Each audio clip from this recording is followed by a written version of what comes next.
сендерге бір өз ойынан құралған оқиғаларды шығарайыншы. Кәдімгі бір история болсын, хотя бы менің каналымда. Жарайды. Қызықты оймен айтайын, күшті болсын. Қалбенде қызықты болсын. Сәлеметсіз оқушылар, қалдарың қалай? Сәлеметсіз. Кәдімгі бүгін не істейсіңіз деп ойлайсыздар. Мен сосын айтып жауабын. Апай күшті айттыңыз ғой, сабақ оқымаймыз. Ал кәдімгі кішкене отырайын. Я, және дұрыс айтасың, бүгін сабақ оқымаймыз.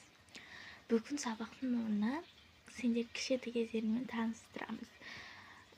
Айтпаймын дегенде айтпай қойыңдар. Өздерін мен әшін сұрап тұрмын да, кім айтам дегенде айта беріңдер.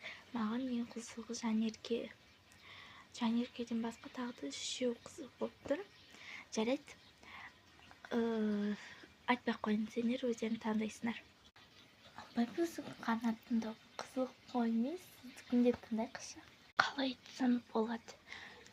Жарайды дейін. Қазір кішкене қызық болу үшін гирляндамызды қосып қойдық. Кәдімгідей жанып тұр. Сөйтуші салайық. Енді айтамыз. Кім айтты? Мен сендерден кейін соғыс айта салайын, жарай ма? Қызық болу үшін интересно болады сендерге. Шын айтайын, шын жүректен айтамын. Кім айтады? Мен кішкентай кезімде өйстіп өтті. Қызық қой. Жарайды, келесі кім айтады? Кім ол кітаптың артынан тағылып отыр? Сен айтасың, конечно. Қызық шақты осы екі. Апай айтпақ болсын ғой ма? Айтпаймын десен де айтасың ғой. Жарайды, қысқаша айтсам да болады. Қысқа білмеймін, осы жылдан ба, 7-ші сынып па, 8-ші ба, өзің қалған, сіз өтепсіңдер ғой. 7 жас, 8 жас кезерінде айтса, енді әшінен сұрап тұрған жоқпын ғой. Қызық шығар ма? Жарайды, мен кішкентай кезім ана жерден басталды.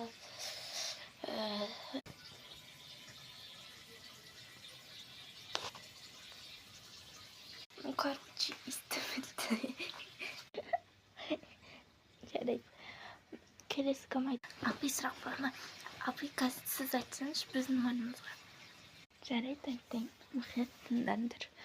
Қызықты оқиғамен